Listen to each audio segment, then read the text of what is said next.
90 दिन यानी सिर्फ 3 महीने 3 महीने पाकिस्तान में 90 दिन से 11 साल कैसे बने। आइए आज हम बात करते हैं ऐसे लॉजिक के बारे में जो कि सिर्फ 90 दिन का बताया गया था और वो बन गया 11 साल। और पाकिस्तान की बदकिस्मती के एक ऐसी खाई में गिरा कि आज तक पाकिस्तान और पाकिस्तान की आवाम उस खाई से निकल नहीं सके। आइए आज हम बात करते हैं ऐसी स्टोरी पर। पाकिस्तान की तारीख का एक स्याह बाब।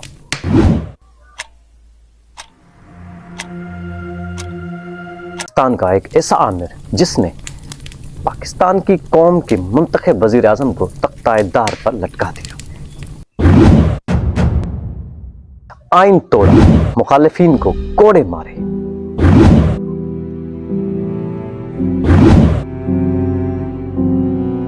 अफगानिस्तान की जंग को पाकिस्तान में लाया,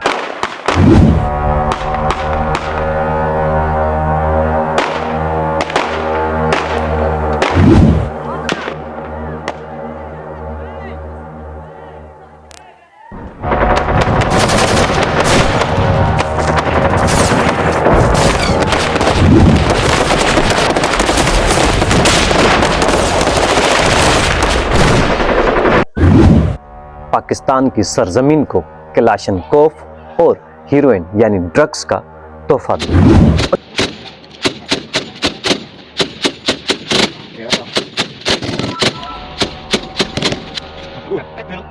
It all traces back to the same origin, the opium poppy. 1977 से लेकर 1988 तक एक ऐसा आमिर जिसने पाकिस्तान को पूरा तबाह और बर्बाद करके रख दिया।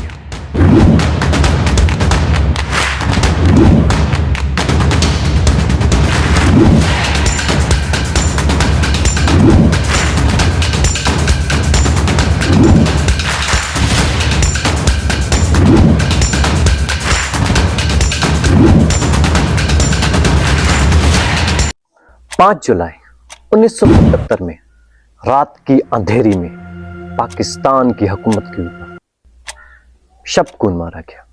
जी, पाकिस्तान की मिलिट्री एस्टेब्लिशमेंट, उस वक्त के आर्मी चीफ यानी जनरल ज़ियाउल हक ने उस वक्त के वज़ीर आज़म जुल्फ़िकार अली भुट्टो की हुकूमत का तख्ता धड़ल्ले से गिरा दिया। आइन मुअत्तल कर दिया गया। असेंबलियाँ यानी फेडरल असेंबली, प्रोविंशियल असेंबली तोड़ दी गई और ज़ियाउल हक ने एक वादा किया कि मैं 90 दिन में इलेक्शन कराऊंगा ताकि इंतशार मुल्क में ना फैले। लेकिन वो 90 दिन ज़ियाउल हक के 11 साल बन गए और 11 साल तक पाकिस्तान मार्शल लॉ की जंजीरों में जकड़ा गया। क्या कोई आज सवाल पूछ सकता है कि ये पहला बड़ा क्यों किया? ज़ियाउल हक ने सिर्फ पाकिस्तान की हुकूमत पर कब्जा नहीं किया बल्कि पूरे मुल्क के निज़ाम पर कंट्रोल किया और जुडिशरी के ज़रिए जुल्फ़िकार अली भुट्टो को कत्ल करने की साजिश बनाई। और ये काम 4 अप्रैल 1979 को पूरा हुआ जब जुल्फ़िकार अली भुट्टो को सज़ाए मौत की सज़ा सुनाई गई। I think the question on everyone's minds is, will Mr. Bhutto be hanged? All I will stress on this, that justice must be done. क्या ये सबसे बड़ी साजिश नहीं थी कि एक जमहूरी लीडर, चाहे वो जैसा भी था, चाहे उसकी माजी में बहुत सारी गलतियां थी, लेकिन क्या वो पाकिस्तान की आवाम का नुमाइंदा नहीं था? उस सिविल लीडर को जुडिशल के जरिए मर्डर बात हो।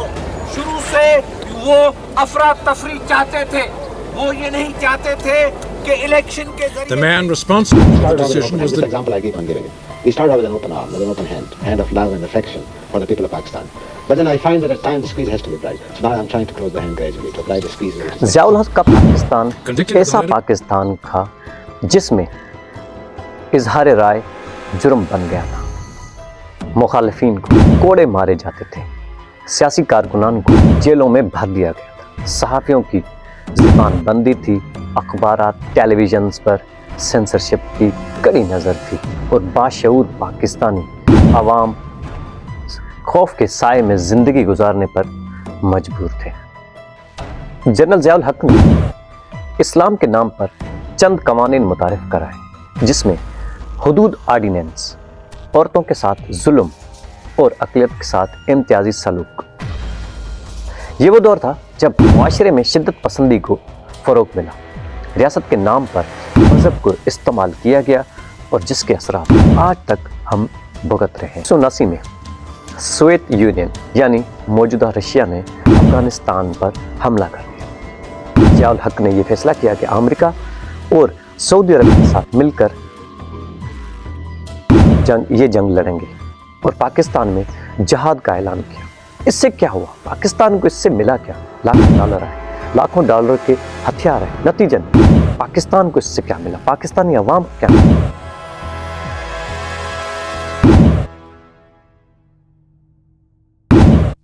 ضیاء الحق نے سب سے زیادہ سنگین کام 8ویں ترمیم کا کیا، جس میں صدر کو یہ اختیارات مل گئے وہ آئین توڑ کر اسمبلیاں تحلیل کر دیں، غیر جماعتی انتخابات اور سیاسی جماعتوں کو کمزور کرنا، طلبہ یونینز پر پابندی، مزدور تحریکوں کو چلنا۔ یعنی اس سے کیا ہوا؟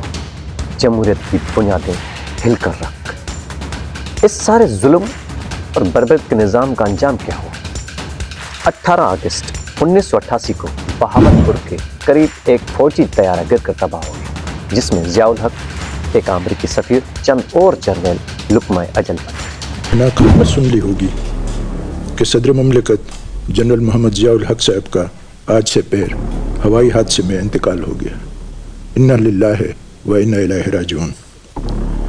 صدر مملکت آج اس طیارے میں ایک بم رکھا گیا تھا اور کچھ کہتے ہیں کہ پائلٹ کو زہر دیا گیا تھا، جس کی وجہ سے یہ طیارہ تباہ ہو گیا۔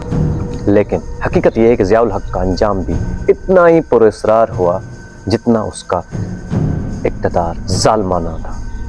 جنرل ضیاء الحق کی 11 سال دور میں کیے گئے جرائم آج بھی پاکستان کی سیاسی، سماجی، معاشی ڈھانچے پر گہرا اثر رکھتے ہیں۔ آئین شکنی، عدالتی قتل، سیاسی جبر، شدت پسندی، دہشت گردی، یہ سب اسی دور کی یادگار ہیں۔ تاریخ گواہ ہے جو حکمران قوم پر ظلم کرتے ہیں، وہ کتنے ہی طاقتور کیوں نہ ہوں، ایک دن انجام ان کا بھی ایسا ہی عبرتناک ہو۔